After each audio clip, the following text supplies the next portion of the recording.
देखिए, हमारी पार्टी की किसान को लेकर इनसेंसिटिव होने का तो सवाल खड़ा ही नहीं होता। हमारे किसान धरना दे रहे हैं, प्रदर्शन दे रहे हैं।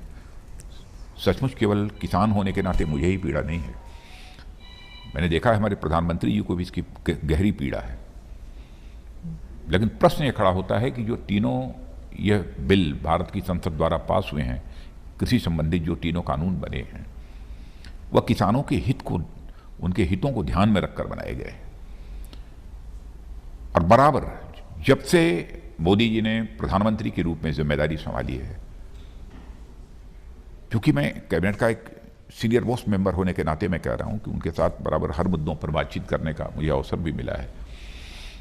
मैंने देखा है कि किसानों को लेकर बराबर उन्होंने अपनी चिंता व्यक्त की है।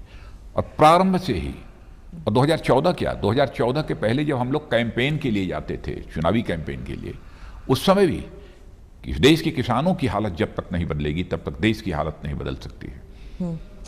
भारत को यदि धनवान भारत बनाना है तो भारत के किसानों को भी धनवान हमको बनाना होगा, यानी उनकी आमदनी को हमको बढ़ाना होगा। यह हमारे प्रधानमंत्री की सोच रही है और प्रारंभ से उनके द्वारा यह कोशिश की जा रही है। अब इसे मिनिमम सपोर्ट प्राइस का जहां तक सवाल है, अब पिछली सरकारों ने भी मिनिमम सपोर्ट प्राइस हर वर्ष बढ़ाई है, कभी नहीं बढ़ाई है। लेकिन आप देखिए उस रेशियो में हमारे प्रधानमंत्री ने कितनी बढ़ाई है। मिनिमम सपोर्ट प्राइस पर जितनी परचेज पहले होती थी और अब कितनी हो रही है, कितने सारे आइटम्स की हो रही है, आंकड़े उठाकर देखिए तो पूरी तरह से बात साफ हो जाएगी। पर एमएसपी को लेकर आप स्टेटमेंट, आप उसमें पॉलिसी में लाते क्यों नहीं है? लिख लीजिए कि एमएसपी नहीं हटाया जाएगा, इट्स नॉट देयर। नहीं, बार बार प्रधानमंत्री कह रहे हैं, ये पहले भी कहीं एमएसपी था नहीं, पर अब जब नहीं वहम आ गया है देखिए, तो फिर जब कोई व्यवस्था, मैंने पहले ऐसा था ही नहीं, व्यवस्था चली आ रही थी। और आज भी प्रधानमंत्री कह रहे हैं, हम सब सारे लोग बोल रहे हैं, तो हम अपने ऐसे वचन से मुकर कैसे जाएंगे?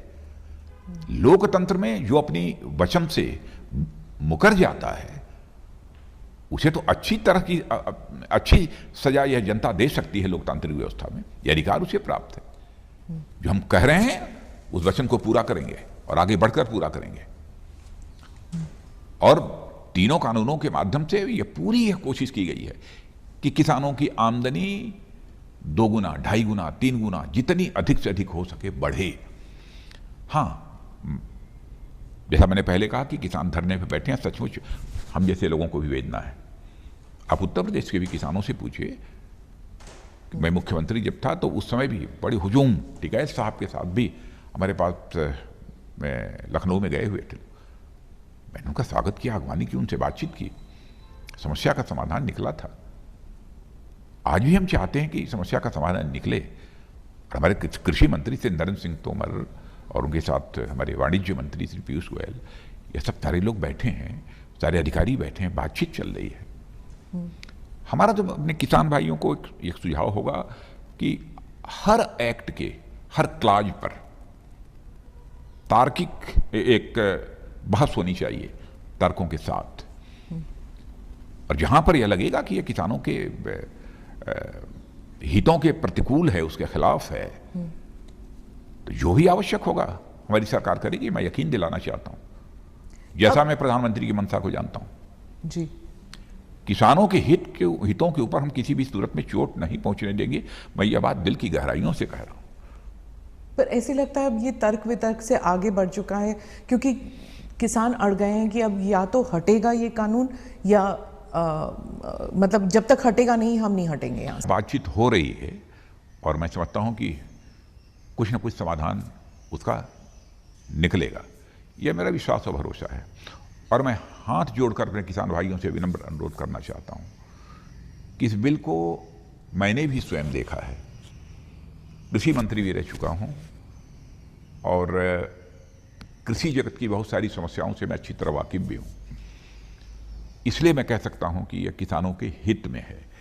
एक बार कम से कम 2 साल तक एक प्रयोग करके आप देखें तो कि यह तीनों जो कानून कृषि संबंधित हैं वह किसानों के लिए कितने उपयोगी हैं, देखें तो उसके बाद आपके साथ बैठने को हम लोग तैयार हैं। आप बैठिए, आप जहां जहां कहेंगे आवश्यक संशोधन करने के लिए हमारी सरकार तैयार है।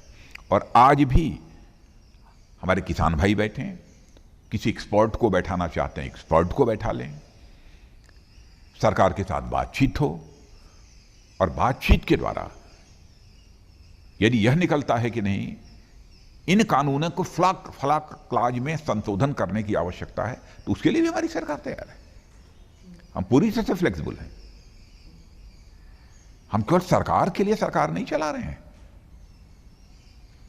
हम देश के लिए, गरीब के लिए, देश के किसानों के लिए, देश की जनता के लिए सरकार चला रहे हैं।